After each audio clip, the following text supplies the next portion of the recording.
जैसे मुस्लिम भाई भी अगर कह रहा है कि अल्लाह नूर है तो वो ही तो परमात्मा है।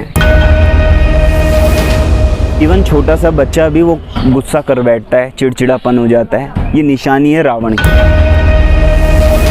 कहाँ से आते हैं परमात्मा? मंदिरों में देखते हैं कि शंकर जी की प्रतिमा है और उन्हीं के सामने शिव की भी प्रतिमा है। यदि वह दोनों एक हैं तो एक ही मंदिर में फिर दो प्रतिमा क्यों? हे गाइस, तो एक नए ब्लॉग में आप सभी का बहुत बहुत स्वागत है। अभी जस्ट मैं इधर घूमने गया था थोड़ा सा आगे, और वहाँ पर कुछ लोग आए हुए हैं जो काफ़ी अच्छी बातें बता रहे थे। मैंने उन सभी लोगों के बातों को सुना, मुझे काफ़ी अच्छा लगा। तो मेरे माइंड में आया कि आप लोगों को भी वो बातें सुनवाएं, और जो भी आपके माइंड में आएगा वो सुनने के बाद वो आप कमेंट में टाइप करना, मैं सारे का कमेंट पढ़ने वाला हूँ। तो चलिए चलते हैं फटाफट। तो ये भैया साथ में चल रहे हैं। तो गाइस, हम लोग ज़्यादा दूर नहीं जा रहे हैं, यहीं पास में जा रहे हैं। तो हम लोग पहुंच चुके हैं। अब थोड़ा सा उनसे बात करके फिर आप लोगों को सुनवाते हैं। तो गाइस, ये हमारे पीछे अभी इन लोगों को समझाया जा रहा है। हमने भाई से बात कर लिया है, तो वो लोग अभी इनको समझाने के बाद पर्सनली आप लोगों को सारी चीज़ें बताएंगे, समझाएंगे। तो आप लोग उनकी बातों को ध्यान से सुनना और फिर आप कमेंट में बताना कि आप लोगों को कैसा लगा और इसमें कौन सी बातें आपको अच्छी लगी, कौन सी नहीं अच्छी लगी, सारी चीज़ें। तो गाइस, मेरे साथ ये भैया हैं जो सारा कुछ क्लियर करेंगे और समझाएंगे। भैया एक बार अपना नाम बता दीजिए। ओम शांति। मेरा नाम मोहित है इस शरीर का, और आज यहाँ पर ब्रह्मा कुमारीज़ की प्रस्तुति में हमने एक प्रदर्शनी लगाई है जिसमें परमात्मा, शिव परमात्मा का जो उन्होंने ज्ञान दिया है हम सब बच्चों को, वो हम यहाँ पर सब तक जैसे पहुँचा रहे हैं। आज यहाँ पर मंदिर में भंडारा आयोजित किया था, तो उसी के उपलक्ष्य में यहाँ पर हमने एक चित्र प्रदर्शनी लगाई हुई है जिसमें हम परमात्मा का संदेश सभी मनुष्य आत्मा अपने भाइयों को दे रहे हैं। तो गाइज़, अब चलते हैं। ये मोहित भैया सारा कुछ क्लियर करेंगे हमें, और सुनते हैं। आप लोग को अगर कोई क्वेश्चन रहेगा तो आप कमेंट में डालिएगा और सारे क्वेश्चन का आंसर भी मिलेगा आपको। तो प्रदर्शनी के पहले इस चित्र में हमें स्वयं का परिचय दिया जा रहा है, क्योंकि आज परमात्मा को तो हम हर एक जानना चाहता है, लेकिन परमात्मा आकर कहते हैं कि बच्चे पहले स्वयं की पहचान तो हो। तो वो अपना हमें हमारा परिचय देते हैं अपने परिचय के साथ साथ। तो क्या बताया उन्होंने, क्या परिचय दिया हमें? तो उन्होंने बताया कि बच्चे, इस 5 तत्व के शरीर में, इस हड्डी मांस के पुतले में एक चैतन्य शक्ति है, एक पॉइंट ऑफ लाइट, जिसे हम आत्मा कहते हैं। आत्मा ही है जो इस शरीर को चला रही है। आत्मा और शरीर जब मिलते हैं तो वो जीव आत्मा कहलाती है। हम सभी जीव आत्माएं हैं जो मुख द्वारा बोल रहे, कानों द्वारा सुन रहे, आँखों द्वारा देख पा रहे हैं। देखने वाली आत्मा है। आत्मा की ही 3 शक्तियां हैं, फैकल्टी हैं, मन, बुद्धि और संस्कार। मन का काम है संकल्प करना, थॉट करना, थॉट का जो भी डिपार्टमेंट है, इच्छा, विल पावर, ये सब मन से है। दूसरा काम है बुद्धि का, जो कि निर्णय लेती है संकल्प के बाद कि ये सही है या गलत है। विवेक शक्ति बुद्धि में है। उसके आधार पर हम कर्म करते हैं, और जो कर्म बार बार करते हैं वो संस्कार यानी आदत बन जाते हैं। कई जन्मों से, क्योंकि हम अपने आप को शरीर समझ रहे हैं, तो हमारी आदत शरीर के भान की हो गई, एक दूसरे को शरीर की दृष्टि की देखने की हो गई। परंतु हम हैं कौन? आत्मा। आत्मा इस पूरे शरीर में कहाँ पर है? इस पूरे शरीर में आत्मा कहाँ है? तो परमात्मा ने बताया, यह भ्रिकुटी, ये भ्रिकुटी आत्मा का सिंहासन है, ये सीट है आत्मा की। यहीं पर हम भाई लोग तिलक लगाते हैं और बहनें माताएं बिंदी लगाती हैं यादगार के रूप में। जैसे कार में ड्राइवर की सीट, वैसे ही शरीर रूपी गाड़ी में आत्मा रूपी ड्राइवर की सीट यह भ्रिकुटी है। बिना इस ड्राइवर के इस शरीर रूपी गाड़ी या ये गाड़ी भी नहीं चल सकती। परंतु आज देखा ये जाता है, शरीर रूपी गाड़ी के लिए हम बहुत कुछ कर रहे हैं, इसकी मेंटेनेंस, इसका पार्लर, जिम आदि ये सब, लेकिन आत्मा रूपी ड्राइवर का क्या? जिसे सुख शांति चाहिए, जिसे आज के समाज में शक्ति चाहिए, उसका क्या? तो उस आत्मा रूपी ड्राइवर का पिता परमात्मा इस समय आता है उस ड्राइवर को सशक्त करने, शक्तिशाली बनाने। तो आइए जानते हैं आत्मा और उस आत्मा का पिता कौन है। आत्मा को उसका परिचय दिया। किसने? परमात्मा ने। तो परमात्मा ने अपना परिचय भी कुछ दिया है। परमात्मा को कहा जाता है शंभु, मीन्स स्वयं भू पर आकर वो अपना परिचय देते हैं। तो क्या बताते हैं अपने बारे में? तो उन्होंने बताया कि परम पिता हूँ, मीन्स आज सबके, हम सब के पिता, उन पिताओं का भी वो पिता है। जितने भी मनुष्य आत्माएं हैं ना, सबके माता पिता हैं, हर एक गर्भ से जन्म लेते हैं, परंतु एक परमात्मा ही है जिसका अपना कोई माता पिता नहीं, और वो सबका माता पिता है, पिताओं का भी पिता, वो परम पिता कहलाता है। और उसका नाम क्या है? उनका नाम है शिव। सदा शिव भी कहते हैं, क्योंकि शिव नाम कोई शरीर का नहीं, उनका कर्तव्यवाचक नाम है। वो शिव का अर्थ होता है कल्याणकारी। वो आकर इस सृष्टि में कल्याण करते हैं हम मनुष्य आत्माओं का, इसलिए शिव कहलाते हैं। रूप उनका निराकार ज्योति स्वरूप है, ज्योति बिंदु स्वरूप, जिसकी यादगार में शिवलिंग भी दिखाया जाता है मंदिरों में। परम आत्मा कहलाते हैं, आत्माओं में सबसे परम। किस चीज़ में परम? गुणों में, शक्तियों में और कर्तव्यों में। आज भी किसी की महिमा की जाती है तो उसके कर्म के अकॉर्डिंग, कर्म की ही महिमा है।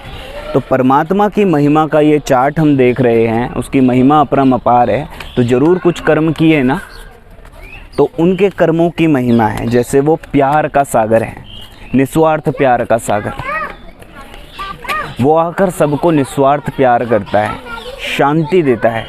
हम सब की प्यास है शांति, सुख की, वो सुख का सागर है।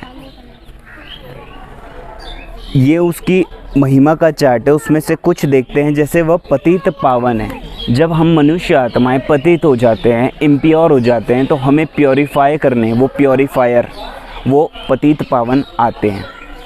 वही सद्गति दाता है। इस समय आकर सतगति हम मनुष्यों की करते हैं। तो इस चित्र में उनका परिचय दिया जा रहा है। जैसे वही हैं जो हमें सभी कर्मों के बंधनों से छुड़ाते हैं, वो हमें ज्ञान देते हैं, वो ज्ञान के सागर हैं, है ना। उन्हें नॉलेजफुल कहा जाता है। अक्सर लोग आपस में बात करते हैं तो कहते हैं भगवान जाने, तो ज़रूर ऐसा कुछ है जो वो जानता है, उसके अलावा और कोई नहीं जानता। तो वो क्या जानता है?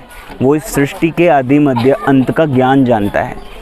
वो ये जानता है कि आत्मा की सद्गति कैसे हो।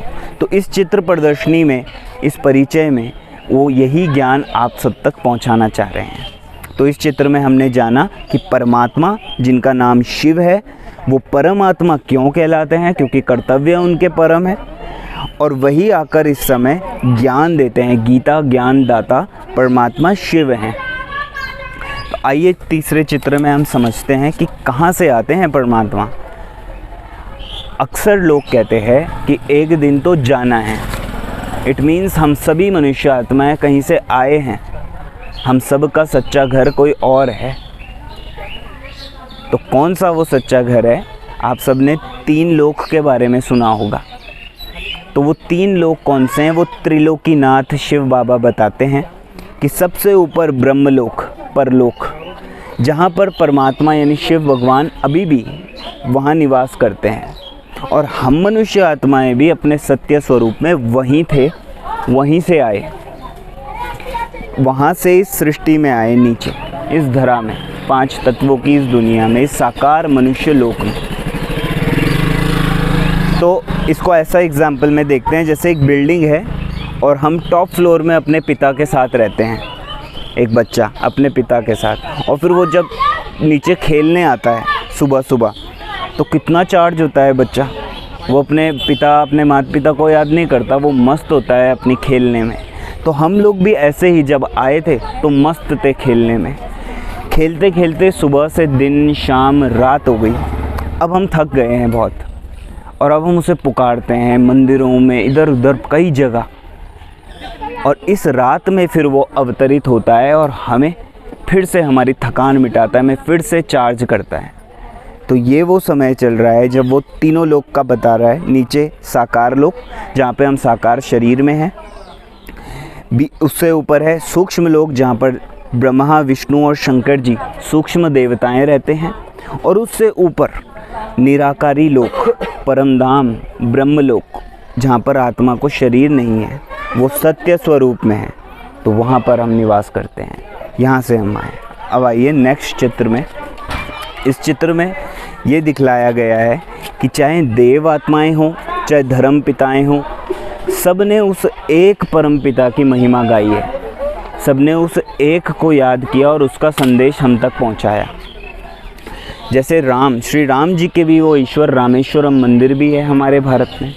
गुरु नानक जी आए, उन्होंने कहा एक ओमकार, तो इसी के लिए कह रहे थे सत्य, एक ओमकार सतनाम। क्राइस्ट आए तो उन्होंने कहा गॉड इज़ लाइट, वो प्रकाश स्वरूप है, गॉड इज़ लव, वो प्रेम स्वरूप है। तो सब उन्हीं की महिमा कर रहे थे। जैसे मुस्लिम भाई भी अगर कह रहा है कि अल्लाह नूर है, तो वो ही तो परमात्मा है, परंतु एक्यूरेट परिचय नहीं हुआ तो अल्लाह अलग और भगवान अलग हो गए।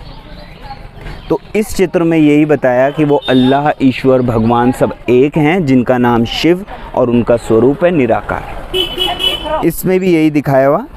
जैसे उन्हें पशुपतिनाथ कहा जाता है, सोमनाथ इसलिए कहते हैं क्योंकि सोम यानी ज्ञान अमृत हमें पिलाते हैं। वह विश्व के नाथ हैं, अमरनाथ हैं। इस समय आकर हमें अमर कथा सुना रहे हैं। अब आगे समझेंगे। ये बहुत ही सुंदर और विचित्र एक चित्र है जिसमें परमात्मा अपना और शंकर जी का अंतर स्पष्ट करते हैं। ठीक है, तो क्या अंतर उन्होंने बताया? उन्होंने बताया कि बच्चे, मैं तो निराकार हूँ, जिसकी यादगार में तुम शिवलिंग भी देखते हो मंदिरों में, है ना। और शंकर जी का तो अपना एक आकार है, अपना एक शरीर है उनका, परंतु उनका अपना कोई शरीर नहीं। वह ब्रह्मा, विष्णु, शंकर जी के भी रचयिता हैं, जिसकी यादगार में त्रिपुंड बनाते हैं हम, मतलब वो रचयिता हैं और वह रचना है। तीसरा कि वो उनके लिए कहते हैं ऊंचा तेरा धाम, ऊंचा तेरा नाम, मतलब वो ब्रह्मलोक के वासी हैं और शंकर जी सूक्ष्म लोक के वासी।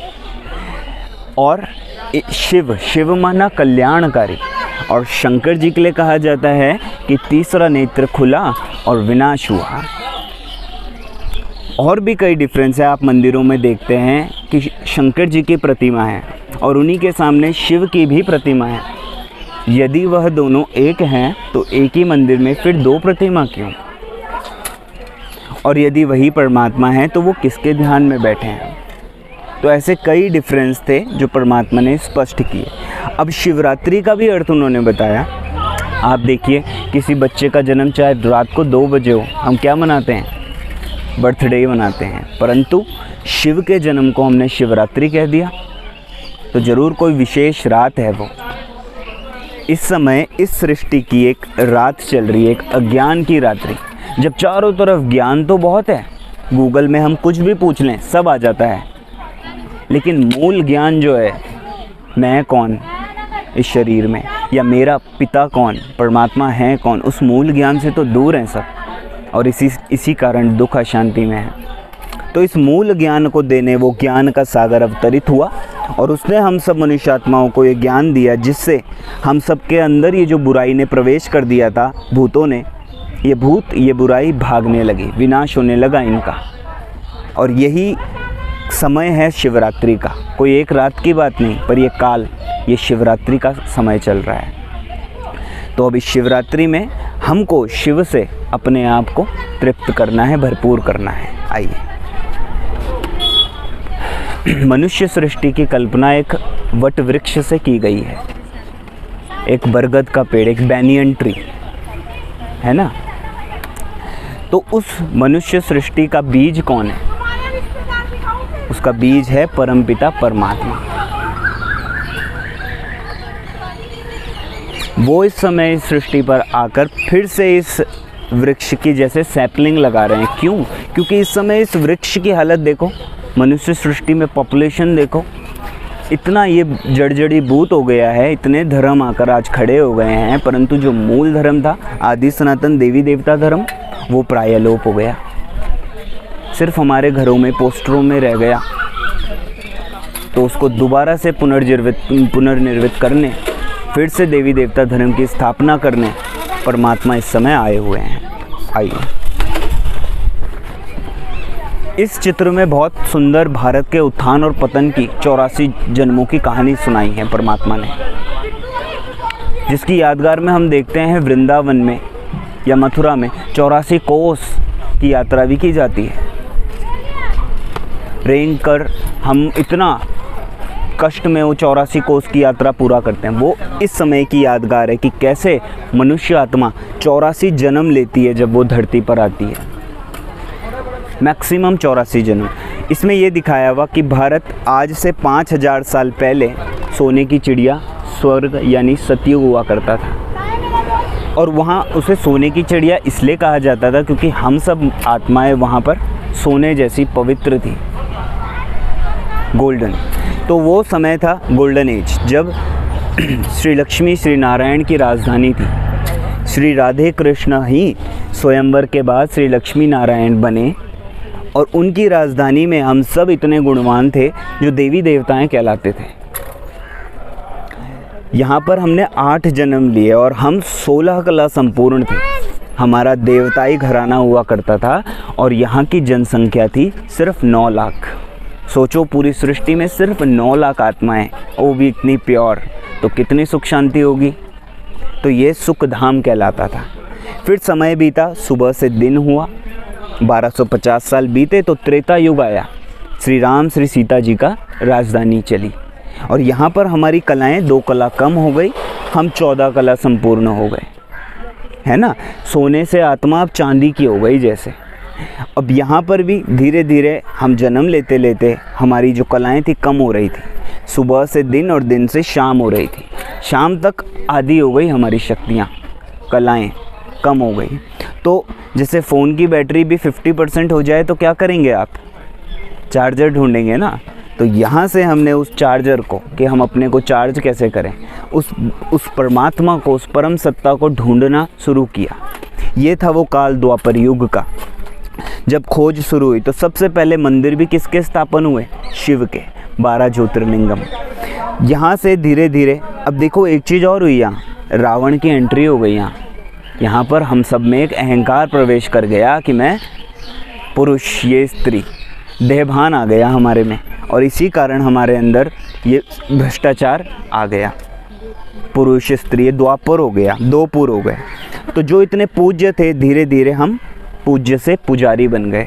हम खुद की पूजा करने लगे, मूर्ति पूजा करने लगे। बहुत समय हुआ करता था द्वापर पे हमारे पास, जो आज नहीं है शायद इतना, पर द्वापर में इतना समय था, धन था, तो खूब हमने कीर्तन भजन, बहुत हमने शास्त्र आदि सब बनाए, पढ़े लिखे। ये वो समय था भक्ति काल का।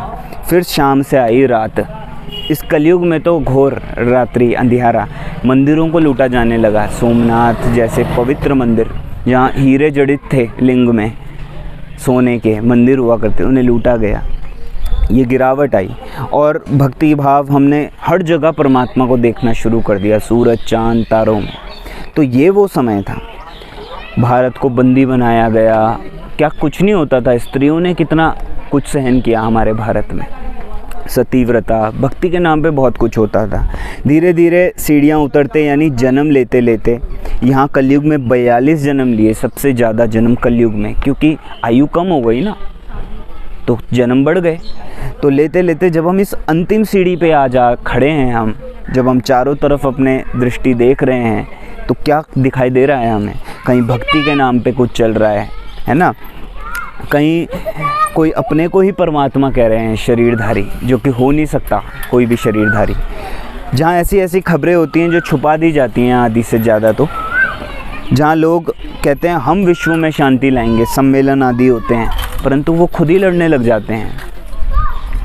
भारत की दशा दिखाई हुई है। जो सोने की चिड़िया था, आज कांटों की सैया पर है, परंतु ज्ञान उसे सारा है, तकिया बना दिया लेकिन उसने। तो अब इस भारतवासी को उठाने, अब हम सभी जो इतने श्रेष्ठ आत्माएं थे, हम सबको फिर से जगाने परमात्मा इस समय आया। हम इतनी सीढ़ियाँ उतर गए, अब हम दोबारा वहाँ कैसे जाएं? अब हम पे इतनी पावर नहीं रही कि हम सीढ़ियाँ चढ़कर वहाँ जाएं।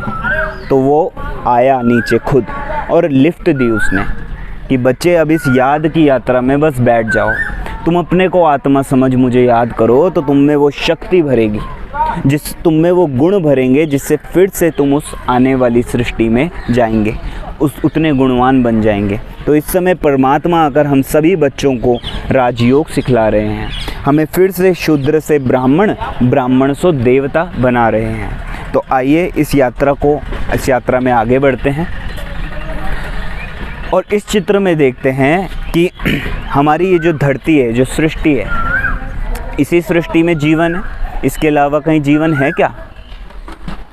जीवन इसी में है, परंतु आज जीवन क्या हो गया?